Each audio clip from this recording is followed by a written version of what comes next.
Welcome to Speaking of Meaning, the podcast that helps you become a great communicator for greater impact. I am your host, Ibrahim, and today we are joined by my good friend, Neil Greenspan. Neil, welcome to the show. Thanks, Ibrahim. It's great to be here. I'm excited for this conversation. It's good to have you here. I'm actually very, very excited. You're not just a good friend, you're also a communications expert, and you have helped companies, you've helped people grow. You are an expert in this area. And so I'm very excited to get to know you more, and also excited for our listeners to learn more about communication and impact. Okay, sounds good. Hopefully your listeners can get some value from what I'm gonna say. I'm sure they will. You're not just an expert, you're also a good friend. And the reason why I started this podcast, the reason why I have grown so much as a speaker, is because of the people I have around me. And you are one of those people. I think that's lesson number one already. I don't even know if you meant to do that, right? Nobody does it alone. You know, having a good support group, professional, personal, mixed, it's a good thing. They say that we are X percent of the people around us. I don't know what the percent is, and I don't want to misstate something. And I think for different people, the percentage probably is higher or lower, but I'm all in that at least a relatively meaningful percentage of who we end up being is in direct relation to the people that are around us. So I appreciate you saying that I make you better, because I have no doubt that you make me better as well. Well, thank you for that. Thank you. Do you have somebody in your life who has inspired you, influenced you when it comes to communication? Well, that's interesting. So I think if I go back a little bit, and it's the organization actually where we met, right, is through Toastmasters. Now, if you don't know about Toastmasters, if you're listening and you don't know about Toastmasters, you should check it out. The name, especially where Ibrahim and I live, the name doesn't necessarily translate. But Toastmasters is an organization that's been around. I believe they just passed 100 years. And they're in well over 100 countries around the world. And it started to help young men during the difficult economic times of the 1920s become better at the skill of public speaking. So it really was kind of a public speaking club, let's call it. At least for me, from my time there, although my speaking absolutely got better, the two skills that grew even more in my time there was listening and leadership. And you and I met there, and you were one of the speakers that inspired me, because I saw you up on the big stage. There are people like Olivia Schofield and John Zimmer up on the stage, who I know are mentors of yours as well, who every time they speak, it's motivating.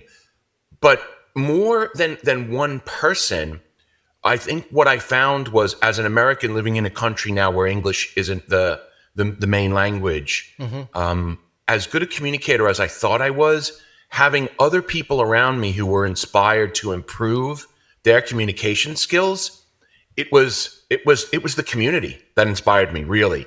Although there are some individuals absolutely that were amazing, I think it was the community and the program and the process that really inspired me to become a better speaker, which then led to broader communication skills for sure.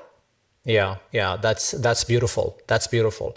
So you have a business right now, and you've helped a lot of businesses, a lot of entrepreneurs to become better communicators by pitching, by becoming better speakers and pitching their ideas. Can you tell us a little bit about that? Sure. So moving to Sweden as a foreigner, I haven't. It's never been an easy fit in the job market for me here. I'm well educated. I had really good experience, but I never really kind of found my fit here. So I was at an event that's called Startup Dojo, and this was where people with ideas whether it was an existing startup or not, but people with ideas, they would pitch their idea and then they would get feedback from the group. And so I was kind of, looking for new ways to meet people and again, to be inspired and to grow my network. So I went to this event, and as I sat there and I listened to some of them pitch, I really didn't understand their ideas. You could get the kind of, again, the core, the nucleus of it, and you could say, oh, there might be something here. So my kind of conclusion was, this person is really bright. This may be a really good idea, but they're really not very good at communicating it. Mm-hmm. And then the light bulb moment, the aha moment, I said, but that's what I'm good at, right? Yeah, I'm a marketer by trade. My MBA, the focus was in marketing. I was in marketing with American Express, where basically American Express was the most expensive option for everything, you name it. So we really had to communicate the value. And so I got very good at being able to do that. And so I started my business, and I started it with the worst business model in the world. I tell people all the time. And this was trying to get startups to pay me to teach them soft skills. Nobody wanted to do that. Number one, startups don't have money. Number two, the only time they start to think about soft skills is almost when it's too late for many of them, to be honest with you. But I very quickly realized that, at least in this part of Sweden, while I couldn't necessarily sell directly to the startups, there's a really good startup ecosystem that helps them. Mm-hmm. They get funding, and they understand the importance of being able to pitch. Because a lot of people also, and maybe the people listening to this podcast, when they hear the word pitch, they think of investors down on their hands and knees begging investors for money, right? And that's called an investor pitch. And it's one type of pitch, and it's an important type of pitch for many startups. But the thing is that there are other types of pitches.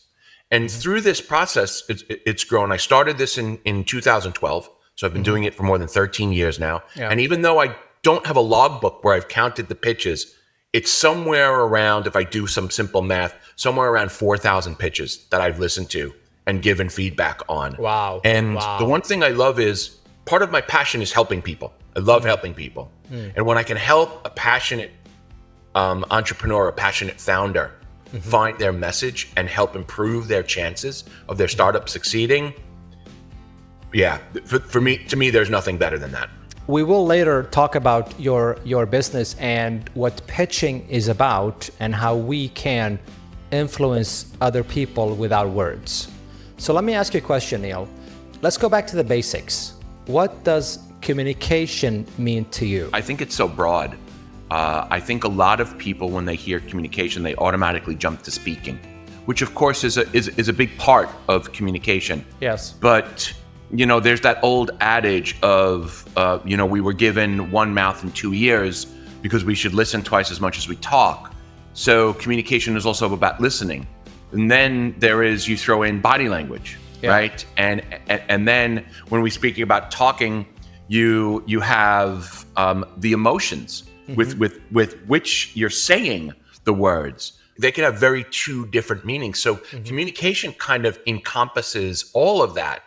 And I wanted to kind of, when we got into the subject really of communicating, I wanted to just go through something because I think people will really find this interesting. Okay. A few years back, when I was giving some training on some presentation skills, I found this statistic, and excuse the glasses, but I need to read it. Albert Mehrabian did some research that what's the most important when we're speaking with people, and people say now it's misrepresented, even the statistics, but in what I'm reading right now, his research found 55% body language, 38% is the tone, and only 7% is the words. Okay. Now that has kind of morphed into this belief that applies to every time we're communicating. And that's where the myth actually comes in. Okay. The only time and the only research that he did on this topic was when we were communicating emotions and feelings. That's when you have that differentiator. Now, as far as I know, there is no research when, let's say, you're pitching, which is more about facts. And now, I'm not saying that when you're pitching, you pitch like this and you're a robot and there's no emotion in your pitch. Of course there is. But that's not what he's saying. He's saying when I'm communicating emotion to you. So if I'm telling you about a really sad story, that's when Mehrabian's research would come into play. In that the words I'm saying matter much less than my body language and my tone. Now, when we're giving presentations and pitches, and a pitch is a type of a presentation that generally the biggest difference is that it has a request of the listener: buy my product, let's meet to discuss a partnership, loan me money, right? So when you're doing that, I haven't found any research that shows what the most important part is. So when I coach people about that, I say, let's split it up. Let's split it up into thirds. It's a third your body language, it's a third your tone, and it's a third the words you say. Okay. Now, if it's a little bit different each one, I don't think that matters that much. For example, I do believe that if I say something really passionate, but it's just nonsense and you don't understand the words, that's not effective communication. But I also believe if you say really, really cool and very smart sounding words, but you're talking like this and you look like this and you don't, that's not going to go over very well with the audience either. We both know about connecting with the audience, right? About being a human being and connecting with the audience. So to me, that all of that kind of encompasses communication. So it's not just about speaking. It is your body. It is your tone. It is listening. It is considering what you're saying, the words you're saying, and how you're saying it. Another example is that for some reason, the word no has gotten a very bad reputation, right? People think when they say no, they're being rude. So instead of saying no, they avoid the conversation altogether. That's not good communication. For me, I think you can say no politely, right? Okay. And I would rather have a polite no than you avoid me. Okay. So this is very interesting. There's a lot to unpack here. Why do you think people struggle to say no? I think they're afraid of letting others down, right? Okay. We say that we're our own worst critic, but when it comes to letting people down, we're totally okay with letting ourselves down, but we don't want to let others down. And when you say no to somebody, I think you're worried that you're going to let them down. You're worried you're going to make them angry or make them feel bad. I had a sales job once where I had contacted somebody. They said they were interested. They asked me to put together an offer. I put together an offer, and I tried for weeks to find this person. And instead of him saying, "Hey, Neil, look, we looked over your offer, and you know what? It's just not the right opportunity for us," he totally avoided me. Ended up blocking my email address when I called when I called the switchboard. Right? She said, "Oh, sure, let me get him." And then when she came back, she said, "Oh, he's on vacation." Yeah, well, I'm pretty sure you wouldn't have said, "Let me get him," if you already knew he was on vacation. So again, why not just say no? You can say no politely. I think, like you say, there's a nice way to say no by just, letting the other person, this is not personally, here's what I think, no, and then maybe help them, if possible, to find a solution instead of just avoiding the conversation. And so what I hear you saying is communication can sometimes be uncomfortable and challenging. Your summary about communication being uncomfortable, I would add the word sometimes. What I do think is that if you have open and honest communication as a regular part of how you communicate, might there be times where you're going to have an uncomfortable conversation with people? For sure. But I do believe if you're being open and honest kind of the whole way, then the room for uncomfortable conversations, the amount of times it needs to happen shrinks because you've been open and honest from the beginning. And again, don't get me wrong. I'm not saying, because sometimes things come up and they're uncomfortable and you have to bring them up, because not bringing them up doesn't make the situation go away.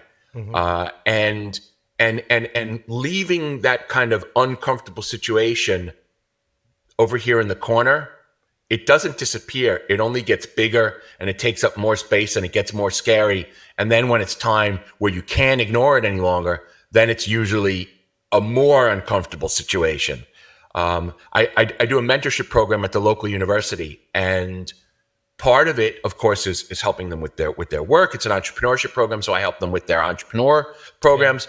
But a lot of it is learning to deal with difficult situations. And I have to say that in the 10 years I've been doing it, if maybe a dozen times I've had to coach people through having difficult conversations, honestly, probably 11 out of those 12 times, they said, yeah, it wasn't nearly as hard as I thought it would be. It went so much better than I thought. Wow.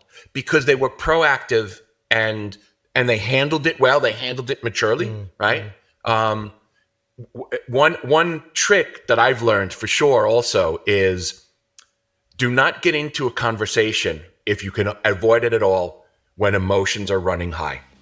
If you're super angry, don't answer that email, right? If somebody says no and you can't, right? Take a pause, take a few deep breaths, take even a few minutes if you can, because generally when you can filter out some of the emotion, you can have a conversation that, while difficult, shouldn't or won't escalate into something that blows up.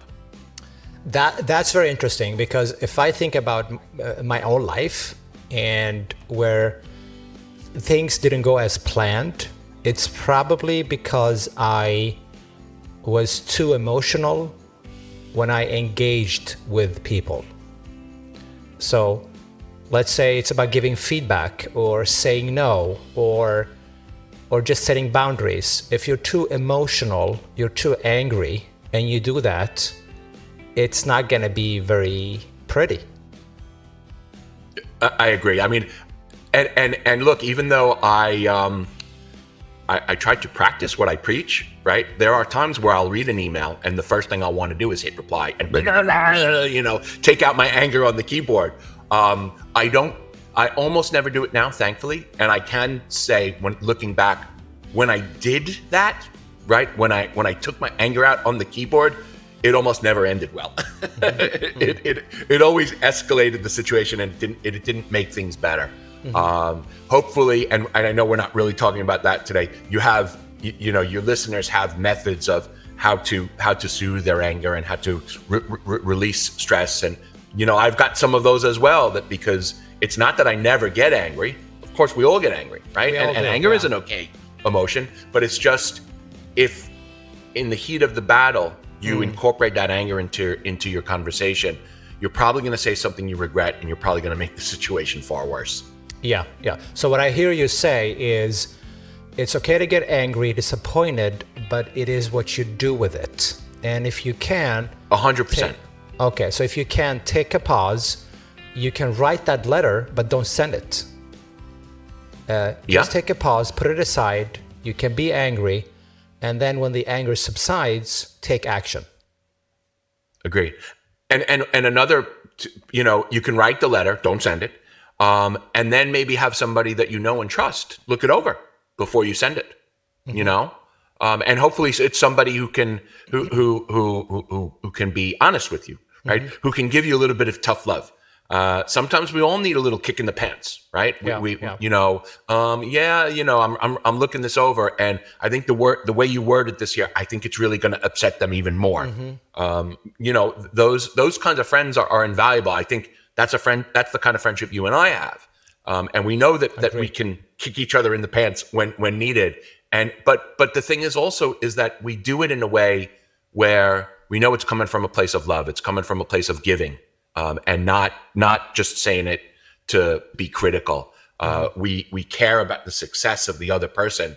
And sometimes when we're so involved in our own stuff, we can't, we need that external viewpoint. The saying, can't see the forest for the trees. When I'm in the middle of it, and you're outside of it, I know that I can trust you to help guide me out of it as well. Yes, I agree with you 100%. I started the podcast very recently. I remember when I was planning and brainstorming, and I was brainstorming what name should I have. I was thinking about speaking with meaning, speaking of meaning, and of course I landed in the conclusion that it should be speaking of meaning. And I remember when I was talking to you, I was texting you all the time. I think it was even in the middle of the night about ideas. And I remember you telling me one time that, I think, Ibrahim, you're just overthinking everything. And, are you just overthinking and coming up with a lot of ideas and not starting? Sometimes you just need to start. Yeah, You for can sure. change the name later. It's not going to be perfect in the beginning. This is not going to be perfect, even this show, but just get started. Don't overthink everything. Right. And I think the people I trust the most will give me the honest feedback. And you are one of those people. If we just do a callback to saying no, to learning how to say no, I'm pretty sure I told you no far more often than I told you yes during that process. But I think that you landed on a really solid name. And again, it's not carved in stone. It doesn't mean it can never change or morph. For the further you get into it, you might pivot a little bit. You might change it, and there's nothing wrong with that. We have to be flexible and understand that sometimes we need to change things, and that it's okay. And then it's how you communicate that change to your followers, to your viewers. Back to communication, right? If you have open and honest communication with them, then when you make that change, they're all going to go, oh yeah, that makes sense. Yeah. Or most of them will. Mm-hmm. And those are the ones that you want to go with you anyway. Yeah. So basically, get started. Don't focus too much on the details. The details are important sometimes, but sometimes the reason we might procrastinate or keep coming up with idea after idea and just be overwhelmed is maybe because we are a little bit afraid to get started. Yeah, and I agree. And I think when people hear things like that, just get started, or fake it till you make it, or if you know about the book, I think it's Eric Ries, The Lean Startup. He talks about an MVP, which is a minimum viable product. And then you read stories about, I was in my product development and I just drew something up on the back of the napkin and it became $1 billion idea. And people and that doesn't work all the time, obviously, no. Right? So, but I think it's really important you remember whatever percentage. I've heard it 80-20 and I've heard it 90-10 rule. Don't spend 90% of your time on the final 10% of whatever it is that you're doing, or don't spend 80% of your time on the final 20% of whatever you're doing. When you get your ducks in a row, when you're ready, and you were ready long before you actually pressed start. And so I'm gonna kind of challenge you to tell the story about you and your son when I'm done with this, because that's a beautiful thing to follow up with about getting started.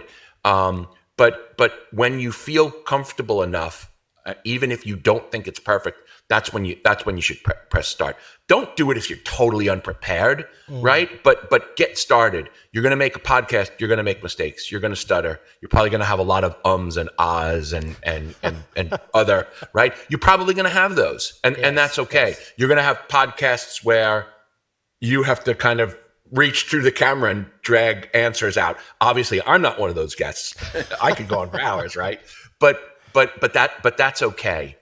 So a certain level of preparation, absolutely. I'm not saying to go into this blind, but at some point you got to press start, and then you got to be open to feedback, and you got to be open to, correcting your mistakes, right? It's not about not making mistakes. It's about how you correct them and how you move forward from them. So now I'm going to, turn the tables on. I think your audience would really love to hear the story about you and your son right now. Well, thank you, Neil. Thank you. I think what you're talking about is moving forward, connecting with people, getting started, and not just staying stuck. And so I have been thinking about starting a podcast for many, many years. And so I would talk to my son about it, and I would not get started. I have been in the speaking business for a long time, so I know my stuff. But the problem was getting started. And I think the reason why I did not get started was simply because I was too uncomfortable and I didn't know everything. I wanted to know every step along the way. And this is impossible if you're starting something new. And so one day I was sitting with him and I ordered a new mic. In fact, this mic right here. And he looked at me and he said, Dad, you've been talking about starting a podcast for a long time, creating content. I think you should just get started, because you always tell me get started, try new things, and never give up.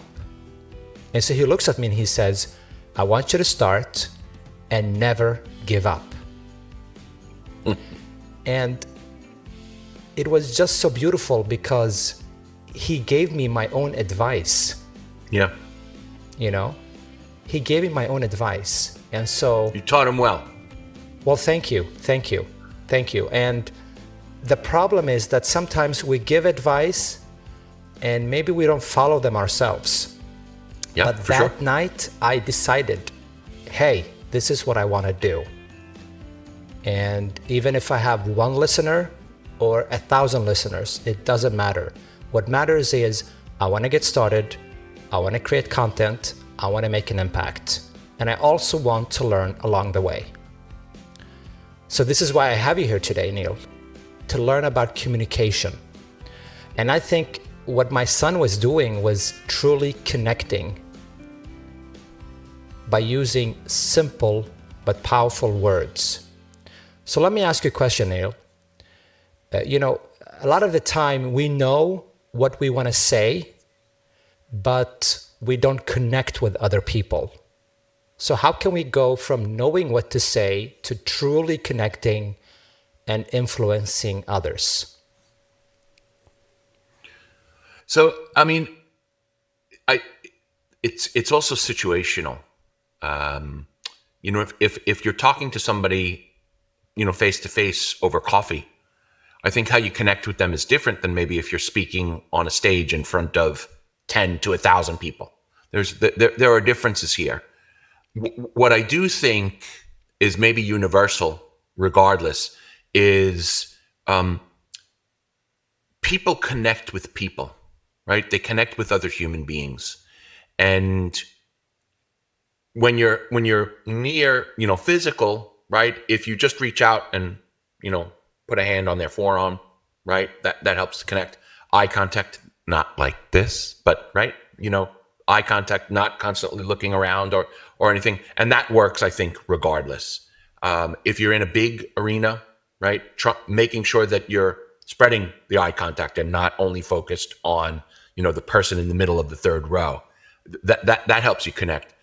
And then if your body, right, is your body language, are you closed off? Are you right? Or are you open? These things signal things to other people. And that I think applies universally for sure. How you say things. I especially believe that personal stories connect people. If there's anybody listening to you who didn't feel a connection with you when you were telling the story about your son, I think they should check their pulse, because I'm not quite sure then how that would work. So I think personal stories, when appropriate, right? In certain circumstances, they can really help you to connect. People ask me all the time, what's the best pitch you've ever heard? Now, with 4,000 pitches listened to under my belt around, it's really hard to remember kind of one. Many have stood out. But what I can remember is that the ones that stand out the most, almost all of them had some kind of personal story woven into the pitch to make the listener feel like it could happen to them, or this is something I care about too, or imagine, if this happened to my mother, right? So that's an amazing way of connecting. So all of these tools, there are more. I don't have everything, memorized. There are more for sure, but I think what I've answered right now, if you start with those, I think you'll find your connection level, again, whether it's one-on-one over coffee or standing on a big stage somewhere, I think you'll find your connection level skyrocket for sure. I totally agree with you, especially when it comes to stories and telling stories. Yeah. Sharing a personal story is important if you want to connect with them, because we convey emotions. And so when we tell a story and make a point, we're able to connect with the audience. I remember one time when I was having a meeting with a company. It was a big company, and I was talking to the CEO, and he wanted me to work with them on trust in the workplace. this is my area. I've been doing it for a long time. So I felt very comfortable. And I was excited because he told me that it would be a project for about 2-3 years minimum. And I was really excited. And he said he believed in me. He said he liked me. He said he wanted to work with me. And then he said, but before we sign the contract, I want you to meet my HR director. If she says yes, we're going to sign the contract. I said, okay, go ahead. Let's meet the HR director. I was excited, but also a little bit nervous because I knew if I get this deal, I don't have to worry for the next 2-3 years, perhaps even 5 years. And we're sitting there at a meeting and I'm explaining my model, how I work, what I do. And I've worked with big companies. I've done this for a long time, so I'm comfortable with the content. And then afterwards, I walk out the meeting and I have a good feeling. I'm probably going to get this job. I'm going to get the contract. It's just a matter of time. And a day passes, 2 days, 3 days, 5 days. I don't hear anything. So I call the CEO and he doesn't pick up the phone. Instead, I get an email and he tells me that his HR director was not persuaded by my presentation. I wanted the HR director to give me that job, and she ended up giving it to somebody who was not as qualified as I was, but probably had a good delivery and was more genuine in his or her approach. So can I ask you a question about that? Because obviously I wasn't there, so I don't feel comfortable giving feedback. But did you give the same presentation to her that you gave to the CEO? I did, but I think she asked more tough questions. Okay. And yeah. And well, the reason that I ask is it goes back to what I said a few minutes ago about different audiences require different information. And even if it's not 100% different, and trust me, I'm not a fan of creating two completely different pitch decks, when you can just tweak 20 to 25 to maybe 30% of it for a new audience. But the HR manager, while her goals are in line with the CEO, she still has different goals than the CEO does. She has different responsibilities than the CEO does. She needs to hear different things.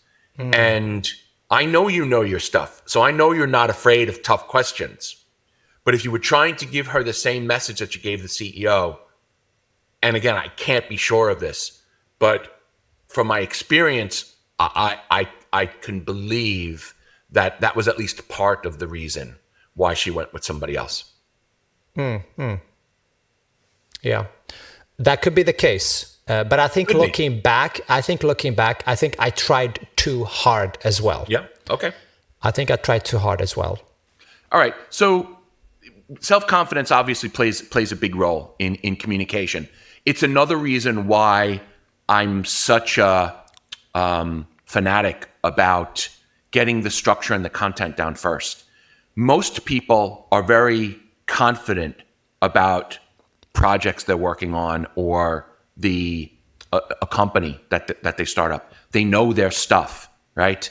They're not necessarily very confident on how to deliver it, but through the process of creating an effective pitch with a structure and then with clear content, depending on who you're speaking to and what the goal of that pitch is, their confidence level rises every single time they do it. I've been running something at a local science park called Pitcher's Corner for about 11 years. And the magic behind this is that they pitch two times and get constructive feedback. Notice I didn't say criticism. I didn't even say constructive criticism because I don't believe criticism helps people get better. But I believe constructive feedback can help people get better because I've seen it happen thousands of times. And the real magic behind it is they do it twice. So they do it once and they're really nervous and sometimes they don't do very well, but they always do better the second time. And after the second time they say, okay, maybe I wasn't great today, but I was better and I can do this. Because pitching is one of those things where the more you do it, the better you get at it, for sure. So your self-confidence is absolutely key. And then, when we talk about fake it till you make it, and I did see your video about fake it till you make it, and I agree with you partially on that whether you should do it or not, because connection, I agree, is very hard to fake. And that's you were kind of very specific in your video about that. But there is actual research that says that even if you're not feeling very confident, how you hold yourself can lift your confidence. Is that faking it till you make it? I mean, we could probably have a debate about what that really is. Yeah. But there are things that you can do to put you in a more confident state, even if deep down inside you're not very confident. Many times people will deliver a great pitch and they'll say, "Oh my God, I was so nervous." I'm like, "Really? We couldn't tell." "Oh yeah, I was so nervous. I was, but they did really well." And again, is that faking it till you make it? I don't know, but they held themselves confidently. They knew their stuff. They were still nervous to speak in front of other people. But what I can tell you is, doing this more than 12 years and having spoken in public for more than 20 years, never, not once, 0 times have I ever seen somebody die on the stage. None. And being confident in your ability doesn't mean you never make mistakes. Of course you make mistakes. We're all human. But the crowd, listen to me when I say this, because a lot of times we don't think that they are. The crowd is always, or almost always, and when I say almost, I mean 99.99% of the time, behind you. Okay. Yeah. They want to see you succeed. Yeah. They want to see a clear pitch. They want to have a presentation that's interesting and effective and educational, depending on what the presentation is. Yeah. So hopefully that can help you overcome your nerves. But there are some processes to help you do that as well. So you can be confident and still be nervous. I mean, I've spoken in front of people hundreds, if not thousands of times. And there are times when I get up on stage where I'm still nervous, for sure. But I know how to manage that. Exactly. And that's the difference, I think. It's not about not being nervous. It's about how you handle that nervousness, how you deal with it, that you contain it. It doesn't control you. You control it, but it's still there. Exactly. And then there is something to the statement that being nervous is a good thing, because it means you care, right? Yeah. You're nervous because you want to do a good job. Yeah. Think about standing up in front of the stage. There are hundreds of people who have come to hear you speak. Now, maybe they've come to hear other people speak too. Maybe you're one of a few people, but they're still there, at least in part, to hear you speak. And that could make people nervous for sure, right? But the fact that they're rooting for you, right, and can help you, if you remember that, can help get you through that nervousness. Yeah. Beautiful. What I hear is, and I've heard this before too, and this is my advice, the audience wants you to succeed, because if you're giving a talk and you're nervous and you're scared, that's just going to affect the audience. It's not comfortable to be in the audience and see somebody who is very nervous and very scared, who doesn't believe in themselves. We want the best for you. So we're going to have those feelings as well, because emotions are contagious. So the audience wants you to succeed. And just really briefly, Neil, you mentioned my video about don't fake it. What I meant there, just like you said, is about don't be somebody you're not. I think there's a slight difference here from standing up straight, your chest out there, you trying to use your body to look confident or to feel more confident. I think those strategies are good, but I think sometimes, and I've also made this mistake too on the stage, is when we try to be somebody we're not because we really want to the audience to like us. We've been talking about communication in business, and so my question to you is, communication is not just about business, but it also shapes relationships and our self-belief. What do you have to say about that when it comes to relationships and our self-belief? Right. Well, I mean, I think if we start with the self-belief, right, self-talk, how we talk to ourselves matters. A little bit based on, like what we were saying before, when you stand up straight, you tend to feel more confident. When you talk to yourself about, oh, you can't do that. You never did that before. You're no good. You're no good at this. Then it's a self-fulfilling prophecy. Again, I think it's, I don't know if this is correct. I think it's credited to Henry Ford that he said, if you believe you can, or you can't, or if you believe you can't, you're right. So it's all about your self-talk. Now that doesn't mean that if I convince myself that I can fly, I can jump off the roof and fly. Okay. We're not talking about that, but when you lift yourself up, when you are positive about yourself, when you treat yourself with respect, and be positive. And being positive doesn't mean you ignore the problems. But you've said a few times already today, it's like it's not that problems never come your way that will affect the quality of your life. It's how you deal with the problem. That affects the quality of your life. So it's not that I go around going, no, I have no problems, no. No, but if I keep a positive frame of mind, if I talk to myself going, hey, you know what? You've made it through 60 years and you're still standing. You must be doing something right when it comes to getting past the problems that you've had in your life, because you have had. And you know what? You're going to have more. Guess what? That's part of being alive. You've handled them quite well in the past, Neil. You can handle them in the future too. And then, call back all the way kind of to the beginning of when we talk about the people that we have around us. I know that if I have a big problem, especially in certain areas, I have people in my corner who can help me, such as you. Now, if we talk about relationships, the first thing that comes to most people's mind is our romantic relationships, which of course are super important to us. But it's not only romantic relationships, right? We have friends, we have colleagues, we have children, we have family members, et cetera, et cetera. So when we talk about relationships,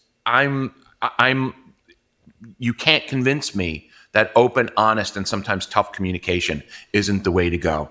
I think that at times we also assume the worst of people, and that affects our communication because we get defensive.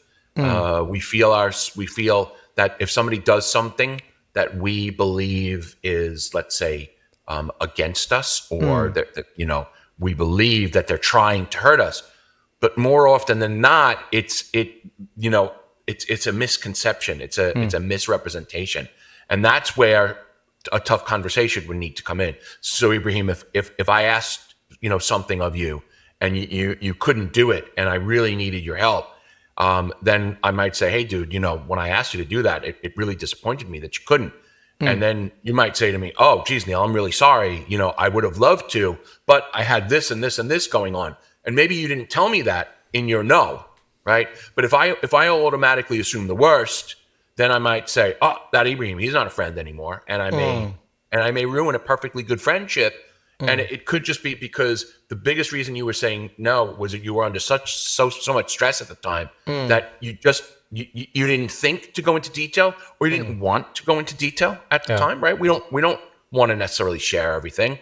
So I think that this kind of communication, right? It's a two-way street. If somebody says something that you're not happy with, I was just about to use the word confront them, but no, I don't want you to confront them. Speak to them about it. And don't confront them. Actually, don't say, Ibrahim, why did you say no? Why did you say no to that? I help you all the time, man. I can't believe you said no. That was BS, man. No. Hey, Ibrahim, because when I say this, and I know this, I realize for a lot of people, this also sounds like woo-woo stuff, right? This is how it made me feel. But the thing is that when I say that, I'm not attacking you. I'm not putting you on the defensive. Does it work with everybody all the time? No. You still might get defensive, but guaranteed you'll get defensive if I attack, if I confront. Far less likely to happen if I say, hey, dude, when you said no, it really made me feel like, you didn't care about my problem and our friendship wasn't that important to you. If you say something like that. So communication, relationships, they go through hard times. In fact, I forget whether it's Harvard or Yale has done the longest study on happiness that's ever been done. It's something like 80 years they've been doing it.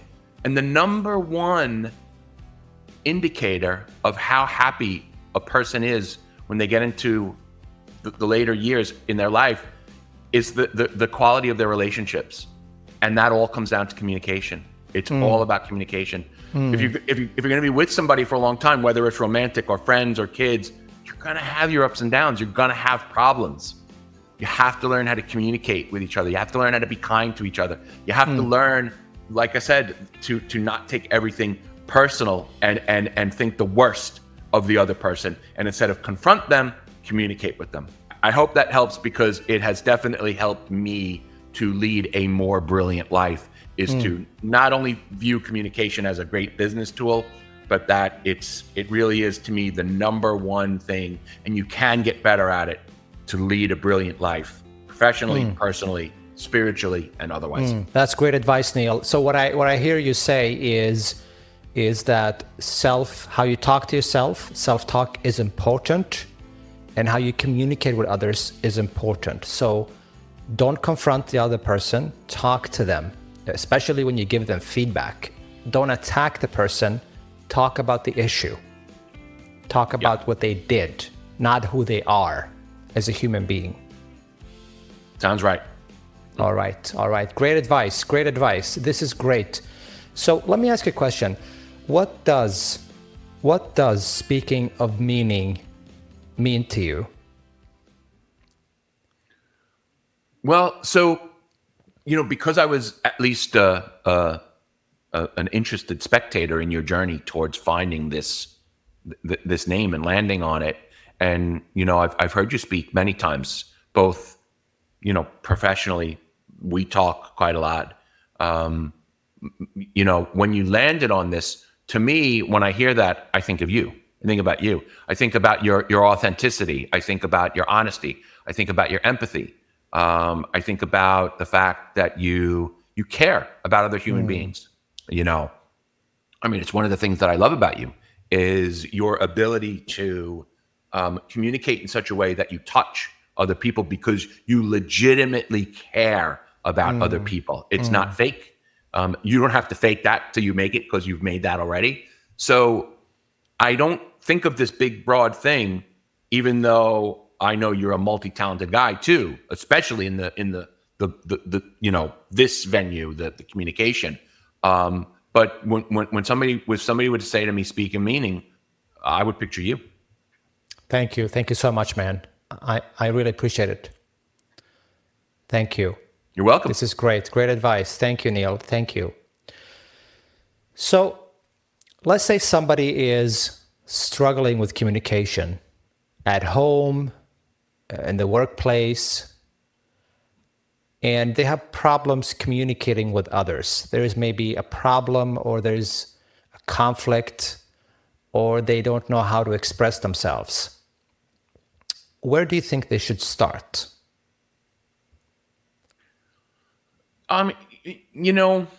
It's going to sound really basic, but I think you need to start with sitting down with the other person and talking with them. And again, not from a point of attack.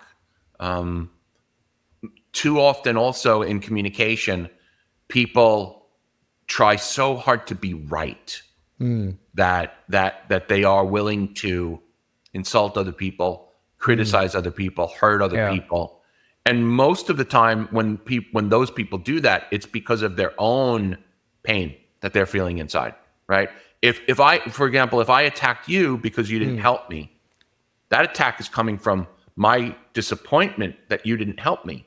And I didn't say my disappointment in you. It was my disappointment about your decision, right? Because I know who you are. So why would I become disappointed in you because you said no to me one time? Now, that doesn't mean my feelings aren't valid, that I was disappointed in your decision. But when I come from a place of, can we talk about your decision? So help me to understand it. Because I got hurt when you said no to me.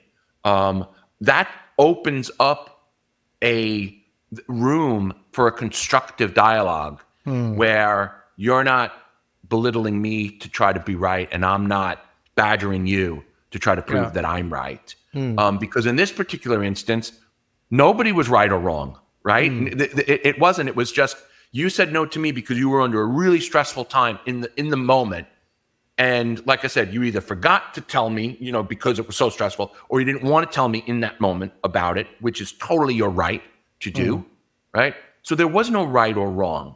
But if I come in accusing you, your initial reaction is going to be to try to prove that you were right in saying no to me. And then I'm just going to give you more ammunition to say no to me again in the future, because now I'm attacking you. So I think I don't really see a difference in doing that with somebody close to you if there's a misunderstanding. Because honestly, more often than not, it's not an attack. It's not them trying to hurt you. More often than not, it's a misunderstanding.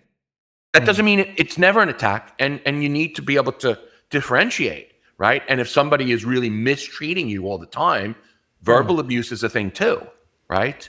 And that could be all another podcast. We talk about how to get away from verbally abusive people. But that's not what we're talking about. We're talking about kind of, normal, everyday. Sometimes Eva has to say no to Neil. So basically, face it, engage with the person, and have empathy. And try to understand their perspective, their point of view, and start the conversation right. So don't attack the person. Deal with the issue. Yeah, does that sound fair? I think that's a really good summary. I mean, there's so much division in the world today. There's so much I hate you. You voted for this person. You like green curry, I like yellow curry. We just find so many ways to divide ourselves. And if I could just relay a really short story, is I had the pleasure of spending a month in China in July, teaching English as a second language to 9 students. And I'm not going to get into the politics of things right now. I'm sure there are a lot of things that we might disagree with the Chinese government on, just like they probably disagree with the governments of our favorite countries, right? When you get down to people, to me, to you, to me and the 9 students that I taught, man, people are so much more alike than our leaders try to give us credit for. And when you're supportive, and when you're caring, and when you're empathetic, and when you have tough conversations, because I had to have tough conversations with a few of them at times, but when you have a tough conversation and you're coming at it from a place of, hey, look, you're in this class because you want to get better, but if you don't do these things, you're not going to get better, right? Instead of, why didn't you do it? What's wrong with you? Are you lazy?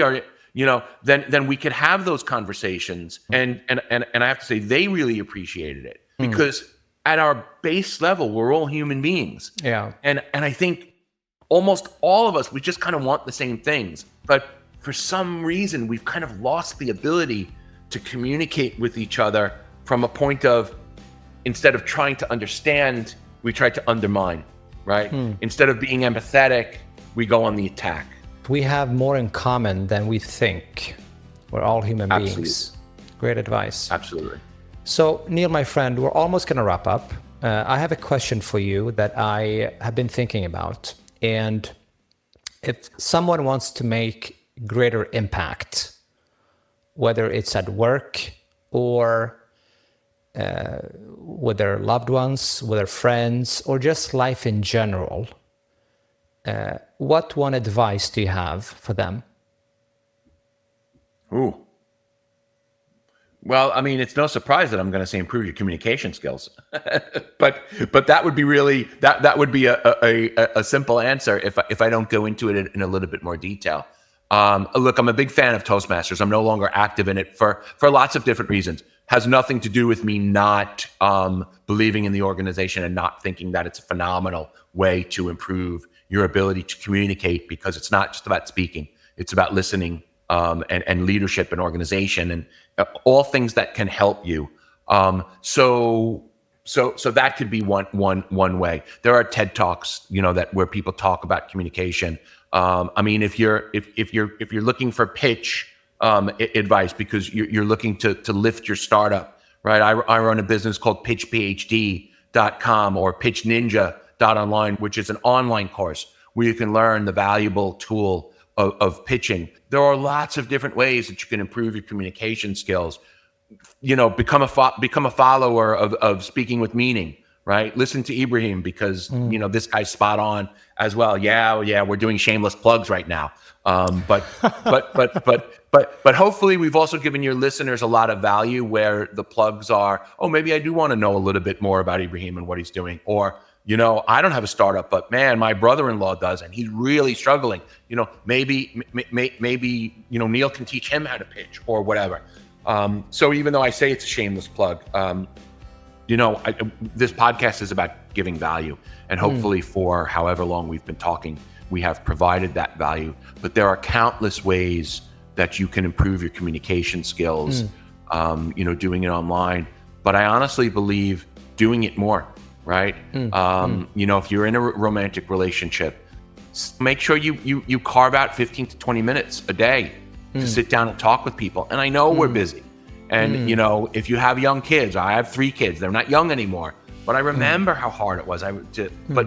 But making it a priority is the only way to improve something. And we can all use the excuse that we're busy, but then there's the counter excuse. If it was important enough to you, you'd find the time to do it. That's great. So it's all about a priority.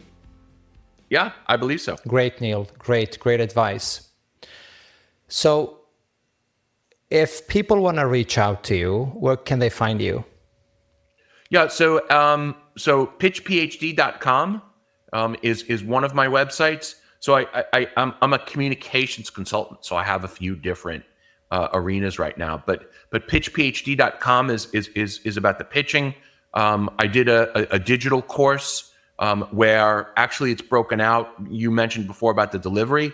I do believe delivery is super important. So I've actually broken it out into kind of 3 main courses. One is introduction, then one is how to develop the pitch, and then the last one is how to deliver a pitch, because it is super important. And they're separate courses, but you can, get them all in one bundle. I'm on LinkedIn, Neil Greenspan. I'm probably the only one in Sweden, but my LinkedIn profile is in English mostly, so you can find me there as well. And I don't know if you have, any kind of speaker notes, I'm happy to drop an email address in there. But if you look on those websites, you absolutely can find ways to reach out to me and to contact me. Great, Neil. Thank you so much. And you've always supported me. You've coached me many times, and I know you're a great speaker and communicator. Thank you for everything. Thank you for your guidance. And thank you for everything you have said today, all the advice. I'm sure our listeners will benefit. Thank you so much, Neil, for being here today. You're very welcome. I hope the listeners appreciated it, and thanks for having me on the show as one of your early guests. I'm excited to see where this could lead for you. Thank you so much, and I'm sure you will be back, Neil. All right, sounds good. It's a date. All right. Have a good day.